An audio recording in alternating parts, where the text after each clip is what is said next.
ഉറി ഭീകരാക്രമണത്തിന്റെ പശ്ചാത്തലത്തിൽ സിന്ധു നദീജല കരാർ ഭേദഗതി നീക്കം ഇന്ത്യ ശക്തമാക്കി.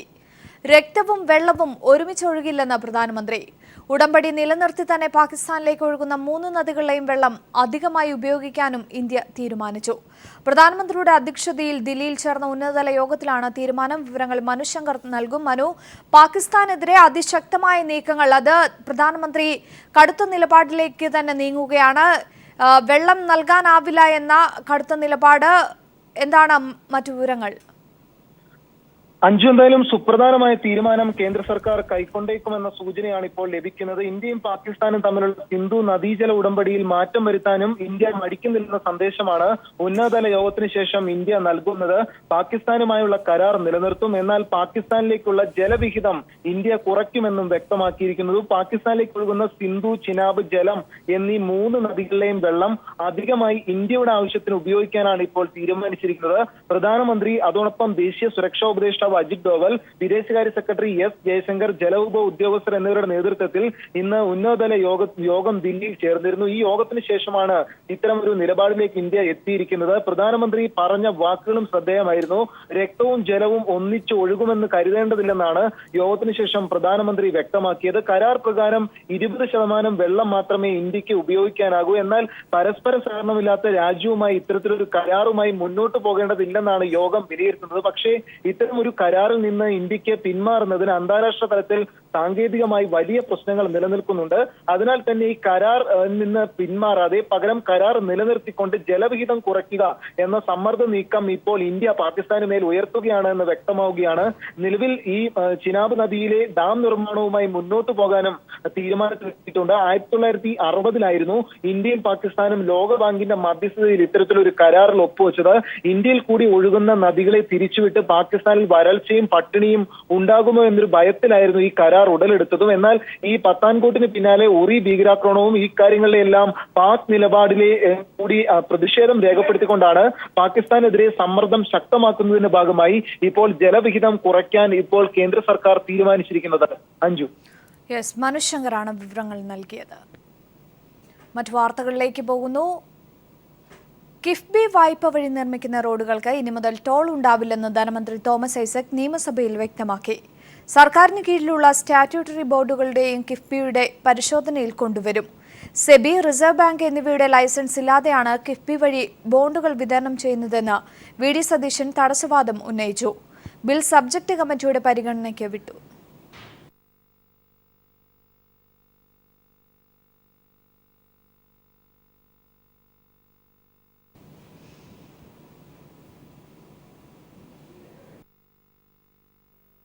അമൃത കൽപ്പിത സർവകലാശാല നടത്തിയ മെഡിക്കൽ പ്രവേശനം റദ്ദാക്കണമെന്ന് സംസ്ഥാന സർക്കാർ സുപ്രീംകോടതിയിൽ ആവശ്യപ്പെട്ടു. അമൃതയുടെ കൌൺസിലിംഗ് നിയമവിരുദ്ധമെന്നും സർക്കാർ സുപ്രീംകോടതിയിൽ.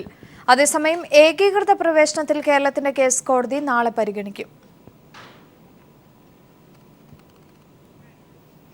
സംസ്ഥാനത്തെ സ്വാശ്രയ പ്രവേശനത്തിൽ നീറ്റ് അട്ടിമറിക്കാൻ മാനേജ്മെന്റുകളെ അനുവദിക്കില്ലെന്നും ശക്തമായ നടപടി സ്വീകരിക്കുമെന്നും മുഖ്യമന്ത്രി പിണറായി വിജയൻ. സെക്രട്ടേറിയറ്റിന് മുന്നിൽ സമരം ചെയ്യുന്ന യൂത്ത് കോൺഗ്രസ് പ്രവർത്തകരുമായി സർക്കാർ ചർച്ച നടത്തുമെന്നും മുഖ്യമന്ത്രി വ്യക്തമാക്കി. മുഖ്യമന്ത്രിയുടെ മറുപടിയെ തുടർന്നാണ് പ്രതിപക്ഷം സഭാ നടപടികളുമായി സഹകരിച്ചത്. 14ാം നിയമസഭയുടെ 2ാം സമ്മേളനത്തിന്റെ ആദ്യ ദിനം സ്വാശ്രയ പ്രവേശന വിഷയം സഭയെ പ്രക്ഷുബ്ധമാക്കി. എന്നാൽ സ്വാശ്രയ പ്രവേശനത്തിൽ നീറ്റ് അട്ടിമറിക്കാൻ മാനേജ്മെന്റുകളെ അനുവദിക്കില്ലെന്നും അത്തരക്കാർക്കെതിരെ ശക്തമായ നടപടി സ്വീകരിക്കുമെന്നും മുഖ്യമന്ത്രി പിണറായി വിജയൻ നിയമസഭയിൽ പ്രസ്താവന നടത്തി. സെക്രട്ടേറിയറ്റിന് മുന്നിൽ സമരം ചെയ്യുന്ന യൂത്ത് കോൺഗ്രസ് പ്രവർത്തകരുമായി സർക്കാർ ചർച്ച നടത്തുമെന്നും മുഖ്യമന്ത്രി പറഞ്ഞു. നീറ്റ് മെറിറ്റ് അട്ടിമറിക്കാനുള്ള എന്തെങ്കിലും നടപടി ഏതെങ്കിലും കോളേജുകളുടെയോ മാനേജ്മെന്റുകളുടെയോ ഭാഗത്തുനിന്നുണ്ടായാൽ കർക്കശമായി തന്നെ നമുക്കതിനെ നേരിടാനാവും. സർക്കാർ ആ നിലപാടാണ് സ്വീകരിക്കുന്നത്. സെക്രട്ടേറിയറ്റിന് മുന്നിൽ തന്നെ സമരവും നടക്കുന്നുണ്ട്. ഇതുമായി ബന്ധപ്പെട്ട പ്രശ്നങ്ങൾ ചർച്ച ചെയ്യുന്നതിന് സർക്കാരിന് യാതൊരു വൈമനസ്യവുമില്ല. തുടർന്നാണ് സഭാ നടപടികളുമായി സഹകരിക്കാൻ പ്രതിപക്ഷം തീരുമാനിച്ചത്. നേരത്തെ അടിയന്തര പ്രമേയമായി വിഷയം സഭയിൽ അവതരിപ്പിച്ച പ്രതിപക്ഷം കേരളം കണ്ട ഏറ്റവും വലിയ തീവട്ടിക്കൊള്ളയാണ് കരാറെന്ന് ആരോപിച്ചു. തലവരിപ്പണം സർക്കാർ നിയമവിധേയമാക്കുന്നതായി പ്രതിപക്ഷ നേതാവ് ആരോപിച്ചു. കേരളം കണ്ട ഏറ്റവും വലിയൊരു കൊള്ളയ്ക്ക് നിങ്ങൾ കൂട്ടുനിൽക്കുകയാണ്. നിങ്ങൾ തലവരിപ്പണത്തെ ലീഗലൈസ് ചെയ്തു കൊടുക്കുകയാണ് ഉണ്ടായ കേരളത്തിൽ. സാർ, ഈ രംഗത്ത് ഇവരുണ്ടാക്കിയ കരാറ് അധാർമികമാണ്. കഴിഞ്ഞ 5 വർഷം UDF സർക്കാർ വർദ്ധിപ്പിച്ച ഫീസിനേക്കാളും കൂടുതലാണ് LDF സർക്കാർ ഇപ്പോൾ വരുത്തിയ വർധനവെന്ന് വിഷയം അവതരിപ്പിച്ച മുൻ മന്ത്രി VS ശിവകുമാർ ആരോപിച്ചു. എന്നാൽ ഇത്തവണത്തെ കരാർ മുഖേന മെറിറ്റ് സീറ്റിൽ വൻ വർധനവാണുണ്ടായിട്ടുള്ളതെന്ന് ആരോഗ്യമന്ത്രി KK ശൈലജ മറുപടി നൽകി. മെറിറ്റ് സീറ്റിന്റെ എണ്ണം വളരെയേറെ വർദ്ധിച്ചു. BPL കാറ്റഗറിയിൽപ്പെട്ട മെറിറ്റ് സീറ്റിന്റെ എണ്ണം 120 എണ്ണം ഇത്തവണ വർദ്ധിച്ചു സർ. അതുപോലെ മൊത്തം മെറിറ്റ് സീറ്റ് നേരത്തെ 750 ആയിരുന്നത് 1150 ആയിട്ട് ഇത്തവണ വർദ്ധിച്ചു സർ. മന്ത്രിയുടെ മറുപടിയുടെ അടിസ്ഥാനത്തിൽ സ്പീക്കർ അടിയന്തര പ്രമേയത്തിന് അനുമതി നിഷേധിച്ചു. എന്നാൽ സ്വാശ്രയ കരാർ പൊളിച്ചെഴുതണമെന്നാവശ്യപ്പെട്ട് പ്രതിപക്ഷം സഭയുടെ നടുത്തളത്തിൽ കുത്തിയിരുന്ന് പ്രതിഷേധിച്ചു. തുടർന്ന് താൽക്കാലികമായി സഭ നിർത്തിവെച്ച് കക്ഷി നേതാക്കളുമായി സ്പീക്കർ ചർച്ച നടത്തി. ശേഷം സഭ പുനരാരംഭിച്ചപ്പോഴായിരുന്നു മുഖ്യമന്ത്രി വിഷയത്തിൽ പ്രസ്താവന നടത്തിയത്. കിഫ്ബി വായ്പ വഴി നിർമ്മിക്കുന്ന റോഡുകൾക്ക് ഇനി മുതൽ ടോൾ ഉണ്ടാവില്ലെന്ന് ധനമന്ത്രി തോമസ് ഐസക്. സർക്കാരിന് കീഴിലുള്ള സ്റ്റാറ്റ്യൂട്ടറി ബോർഡുകളിലെ കൂടി കിഫ്ബിയുടെ പരിധിയിൽ കൊണ്ടുവരും. സെബി, റിസർവ് ബാങ്ക് എന്നിവയുടെ ലൈസൻസ് ഇല്ലാതെയാണ് കിഫ്ബി വഴി ബോണ്ടുകൾ വിതരണം ചെയ്യുന്നതെന്ന് VD സതീശൻ തടസ്സവാദം ഉന്നയിച്ചു. ബിൽ സബ്ജക്ട് കമ്മിറ്റിയുടെ പരിഗണനയ്ക്ക് വിട്ടു. കേരള അടിസ്ഥാന സൗകര്യ ഭേദഗതി ബില്ലിന്റെ അവതരണത്തെ ചൊല്ലി ചൂടേറിയ വാഗ്വാദങ്ങൾക്കാണ് സഭ സാക്ഷ്യം വഹിച്ചത്. അവതരിപ്പിച്ച കിഫ്ബി ബില്ലിലെ വ്യവസ്ഥകൾ സംസ്ഥാനവും കേന്ദ്രവും പരിപാലിച്ചു പോകുന്ന നിരവധി നിയമങ്ങളുടെ ലംഘനമാണെന്ന് മുൻ ധനമന്ത്രി KM മാണി കുറ്റപ്പെടുത്തി. നിയമം നിലനിൽക്കുമോ എന്ന കാര്യത്തിൽ അഡ്വക്കേറ്റ് ജനറലിനെ നിയമസഭയിൽ വരുത്തി സഭ നിയമോപദേശം തേടണമെന്നും അദ്ദേഹം അഭിപ്രായപ്പെട്ടു. റിസർവ് ബാങ്ക് ഓഫ് ഇന്ത്യയുടെയും സെബിയുടെയും അംഗീകാരമോ ലൈസൻസോ ഇല്ലാതെയാണ് ബോണ്ടുകൾ വഴി പണം കൈപ്പറ്റാൻ അധികാരമുള്ള ഇത്തരം ഒരു ബോർഡ് രൂപീകരിക്കുന്നതെന്ന് VD സതീശൻ തടസ്സവാദം ഉന്നയിച്ചു.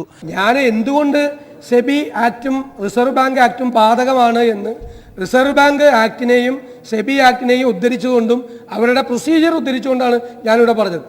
എന്തുകൊണ്ട് വേണ്ട എന്ന് ആ പെർട്ടിക്കുലർ പോർഷൻ പറഞ്ഞുകൊണ്ട് തന്നെ മറുപടി പറയാനുള്ള ബാധ്യത അങ്ങേക്കുണ്ട്. എന്നാൽ ഇതിൽ നിയമപ്രശ്നങ്ങളില്ലെന്നും ബിൽ നിയമമായതിനു ശേഷം മാത്രം ചിന്തിക്കേണ്ട കാര്യമാണിതെന്നും ഐസക് മറുപടി നൽകി. കിഫ്ബിക്ക് വേണ്ടി മോട്ടോർ വാഹന നികുതി നിയമം ഭേദഗതി ചെയ്യേണ്ട ആവശ്യമില്ലെന്നും അദ്ദേഹം പറഞ്ഞു. ഏതായാലും ഈ നിയമസഭയിൽ വെച്ച് ഞാൻ ഉറപ്പ് നൽകണം, കേരളത്തിലെ ഒരു പാലത്തിനും ഒരു റോഡിനും ഒരു ടോളും ഉണ്ടാവില്ല. തീർന്നല്ലോ, നിയമസഭ പറഞ്ഞല്ലേ മുഖവിലക്കെടുക്ക്. സ്റ്റാറ്റ്യൂട്ടറി ബോർഡുകളെ കൂടി കിഫ്ബിയുടെ പരിധിയിൽ കൊണ്ടുവരും. വായ്പ എടുക്കുന്നത് നിത്യനിദാന ചെലവുകൾക്ക് വേണ്ടിയാവില്ല, അത് കൃത്യമായി അടിസ്ഥാന സൗകര്യ വികസനത്തിന് വേണ്ടി വിനിയോഗിക്കും. ബിൽ സാമ്പത്തികകാര്യ സബ്ജക്ട് കമ്മിറ്റിയുടെ പരിഗണനയ്ക്കായി വിട്ടു. News bureau, Thiruvananthapuram. സുഷമ സ്വരാജ് ഇപ്പോൾ UN പൊതുസഭയിൽ അഭിസംബോധന ചെയ്യുന്നു. തത്സമയം संयुक्त राष्ट्र संघ के महासचिव के तौर पर जिन्होंने सेवाएं की हैं उनको धन्यवाद देती हूं। अध्यक्ष जी, 1 वर्ष पहले मैंने इसी पवित्र मंच से अंतर्राष्ट्रीय समुदाय के सदस्यों को संबोधित किया था। तब से लेकर आज तक विश्व में बहुत परिवर्तन हुआ है, कुछ अच्छा, कुछ बुरा और कुछ बहुत चिंता देने वाला।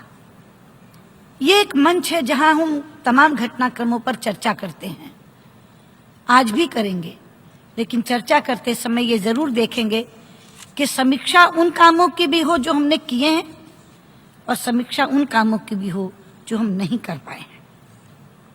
अध्यक्ष जी, इस गरिमामय महासभा में अनेक मुद्दों पर चर्चा हुई है, जैसे AMR के लिए नए टीकों को साझा करना, सस्ती दवाइयों की उपलब्धता को सुनिश्चित करना, प्राकृतिक आपदाओं के जोखिम को कम करने के लिए सैन्य ढांचे को लागू करना, मानव संसाधनों को मुक्त और सुरक्षित आवागमन सुनिश्चित करना और UN पीस कीपिंग फोर्स में सैनिक भेजने वाले देशों के साथ विचार विमर्श करना। समय के अभाव के कारण मैं इन मुद्दों को नहीं दोहराना चाहूंगी, लेकिन कुछ ऐसे मुद्दों का उल्लेख जरूर करना चाहूंगी जो अंतर्राष्ट्रीय समुदाय के लिए अत्यंत महत्वपूर्ण है। अध्यक्ष जी, आज हमारे सामने सबसे बड़ी चुनौती है विश्व के कोने कोने में फैली हुई गरीबी को मिटाना और ये सुनिश्चित करना कि हम सभी जरूरतमंद लोगों तक समृद्धि पहुंचा सकें। हमें यह भी सुनिश्चित करना है कि स्त्रियों और पुरुषों के बीच लैंगिक समानता हो और महिलाओं को सुरक्षा मिले। हम विश्व शांति के लिए कार्य करना है, क्योंकि शांति के बिना समृद्धि नहीं आ सकती। श्री पीटर थॉमसन इसलिए अभिनंदन के पात्र हैं क्योंकि उन्होंने इन्हीं चुनौतियों के महत्व को समझते हुए इस महासभा के लिए सस्टेनेबल डेवलपमेंट गोल्स यानी टिकाऊ विकास के लक्ष्य को सबसे उच्च प्राथमिकता दी है। 17 लक्ष्य हैं 2030 तक का एजेंडा। लेकिन मुझे आपको कहते हुए खुशी है कि मात्र 2 साल में ही इन 17 में से अधिकतर लक्ष्यों को भारत सरकार ने अपने राष्ट्रीय कार्यक्रमों में शामिल कर लिया है। सैनिटेशन यानी स्वच्छता, उसके अंतर्गत हमने स्वच्छ भारत अभियान छेड़ा है, जिसके अंतर्गत 2 लाख विद्यालयों में 4 लाख शौचालय बनकर तैयार हो गए हैं और काम कर रहे हैं। इसी तरह जेंडर इक्वालिटी, उसके नीचे बेटी बचाओ बेटी पढ़ाओ एक देशव्यापी अभियान बन गया है और महिलाओं ने इसका बीड़ा अपने सर पर उठाया है। हमारे यहाँ लाखों लाख जनप्रतिनिधि महिलाएं चुनकर आई हुई हैं, वो स्वयं इस अभियान को आगे बढ़ा रही हैं। मेक इन इंडिया, जिसका आह्वान प्रधानमंत्री जी ने किया है, उसके कारण विदेशी पूंजी निवेश भी आ रहा है और हमारे अपने बच्चों को रोजगार भी मिल रहा है। एक और बड़ी योजना गरीबों के लिए, जनधन योजना, ये विश्व की सबसे बड़ी वित्तीय समावेशी योजना है। इसके अंतर्गत 25 करोड़ से ज्यादा गरीब लोगों के बैंक खाते खोले गए हैं। डिजिटल इंडिया बहुत तेजी से अपने पैर पसार रहा है। भारतीय युवाओं को कौशल युक्त बनाने के लिए अनेकानेक प्रशिक्षण कार्यक्रम चल रहे हैं, जिनसे हमारे युवा अपनी क्षमताओं का समुचित विकास कर सकेंगे। इस तरह की पहलों से भारत की विकास यात्रा में नए आयाम जुड़े हैं और आज आर्थिक मंदी के दौर में भी भारत विश्व की बड़ी अर्थव्यवस्थाओं में सबसे तेजी से विकास करने वाली अर्थव्यवस्था बन गया है। अध्यक्ष जी, हम सब जानते हैं कि मानवता का 1/6 हिस्सा भारत में रहता है। इसलिए यदि भारत में सस्टेनेबल डेवलपमेंट गोल्स, ये टिकाऊ विकास लक्ष्य सफल होंगे, तभी विश्व में सफल हो सकेंगे। हम एजेंडा 2030 को पूरे मनोयोग से लागू करने के लिए प्रतिबद्ध हैं। हमने तय किया है कि संसद के हर सत्र में एक दिन केवल एसडीजीज पर हम चर्चा किया करेंगे, ताकि इनकी प्रगति पर सतत निगरानी रखी जा सके और मुझे विश्वास है कि इससे बहुत ही अच्छे परिणाम सामने आएंगे। एजेंडा 2030 को सफल बनाने के लिए वैसे तो सभी देश अपनी अपनी सामर्थ्य के अनुसार कार्य कर रहे हैं, लेकिन मैं ये कहना चाहूंगी कि उन्हें अंतर्राष्ट्रीय सहयोग भी मिलता रहेगा, तो वो भी इसमें और ज्यादा सफलता प्राप्त करेंगे। अध्यक्ष जी, मैं दूसरा विषय ले रही हूं जलवायु परिवर्तन का। जलवायु परिवर्तन एक और ऐसा मुद्दा है जो हमारे सामने एक गंभीर चुनौती बनकर खड़ा है। प्रकृति के पास संपदा तो अपार है, लेकिन उतनी ही जितनी वो मनुष्य की जरूरत को पूरा कर सके, इतनी नहीं कि वो उसके लालच का पेट भर सके, क्योंकि लोभ की तो कोई सीमा नहीं होती। इसीलिए हमारे यहाँ हमारे प्रधानमंत्री जी ने एक सिद्धांत दिया है, क्लाइमेट जस्टिस, जलवायु न्याय। और हम ये मानते हैं कि अगर प्रकृति के साथ हम न्याय करें। രാജ്യം ഇന്ന് നേരിടുന്ന ഏറ്റവും വലിയ പ്രശ്നം ഭീകരതയെന്ന് സുഷമ സ്വരാജ് UN പൊതുസഭയിൽ. വിവരങ്ങൾ മനു ശങ്കർ നൽകും. മനു, മറ്റെന്തൊക്കെ കാര്യങ്ങളാണ് സുഷമ സ്വരാജ് പറഞ്ഞത്? മറ്റു വിവരങ്ങൾ കൂടി. അഞ്ചു എന്തായാലും 71ാം UN ജനറൽ അസംബ്ലിയിൽ വിദേശകാര്യമന്ത്രി സുഷമ സ്വരാജ് തന്റെ പ്രസംഗം ആരംഭിച്ചിരിക്കുകയാണ്. പ്രസംഗം ആരംഭിക്കുമ്പോൾ തന്നെ സുഷമ സ്വരാജ് ചൂണ്ടിക്കാട്ടിയതും ഒരു വർഷം മുമ്പ് രാജ്യാന്തര സമൂഹത്തെ താൻ അഭിസംബോധന ചെയ്ത് സംസാരിച്ചിരുന്നു, എന്നാൽ ഇപ്പോൾ കാര്യങ്ങൾ ഒരുപാട് മാറിയിരിക്കുന്നു എന്ന് പറഞ്ഞുകൊണ്ടായിരുന്നു ആമുഖ പ്രസംഗം തന്നെ സുഷമ സ്വരാജ് ആരംഭിച്ചിരിക്കുന്നത്. ഇതിൽ പ്രധാനമായും ചൂണ്ടിക്കാട്ടിയിരിക്കുന്നത് ഈ രാജ്യാന്തര തലങ്ങളിൽ അതിർത്തികൾക്കപ്പുറം സമാധാനം ഉറപ്പാക്കേണ്ടത് അനിവാര്യമാണെന്നാണ് സുഷമ സ്വരാജ് എന്തായാലും UN ജനറൽ അസംബ്ലിയിൽ ചൂണ്ടിക്കാട്ടിയിരിക്കുന്നത്. ഒരു രാജ്യം വിലയിരുത്തപ്പെടുന്നത് അവരുടെ രാജ്യത്തിനകത്തെ പ്രവൃത്തി കൊണ്ട് മാത്രമല്ല, മറ്റു തലങ്ങളിലേക്കും സഹകരണം നടത്തുന്നതിലൂടെ കൂടിയാണ് എന്നുകൂടി സുഷമ സ്വരാജ് വിലയിരുത്തിയിരിക്കുകയാണ്. കൂടുതൽ പ്രസംഗങ്ങളിലേക്ക്, കൂടുതൽ സംസാരത്തിലേക്ക് കടക്കുന്നതേ ഉള്ളൂ. നിലവിൽ ഈ ആദ്യ സമയങ്ങളിൽ മറ്റും നിലവിൽ രാജ്യത്ത് നടപ്പാക്കിയ സ്വച്ഛ് ഭാരത്, അതോടൊപ്പം മറ്റു സ്ത്രീകൾക്ക് ഉറപ്പാക്കിയ സുരക്ഷ എന്നിവ സംബന്ധിച്ചുള്ള കാര്യങ്ങളിലാണ് സുഷമ സ്വരാജ് പ്രധാനമായും ഊന്നി സംസാരിച്ചത്. ഇതിൽ ചൂണ്ടിക്കാട്ടേണ്ടത് നിലവിൽ ലോകം നേരിടുന്ന ഏറ്റവും വലിയ വെല്ലുവിളികളിൽ ഒന്നാണ് ഭീകരത. സമാധാനമാണ് രാജ്യങ്ങൾ തമ്മിൽ ഉണ്ടാക്കേണ്ടത് എന്ന്. ശരി മനു, മനുവിലേക്ക് എത്താം. സുഷമ സ്വരാജിന്റെ വാക്കുകളിലേക്ക്. आतंकवादियों को पनाह देने वाले कौन कौन है? आतंकवादियों का न तो कोई अपना बैंक है, न हथियारों की फैक्ट्रियां, तो कहां से उन्हें धन मिलता है? कौन इन्हें हथियार देता है? कौन इन्हें सहारा देता है? कौन इन्हें संरक्षण देता है? ऐसे ही सवाल इसी मंच से अफगानिस्तान ने भी कुछ दिन पहले उठाए थे। अध्यक्ष जी, इतिहास गवाह है कि जिस किसी ने भी हिंसक विचारधारा के बीज बोए हैं, उसका कड़वा फल उसे खाने को मिला है।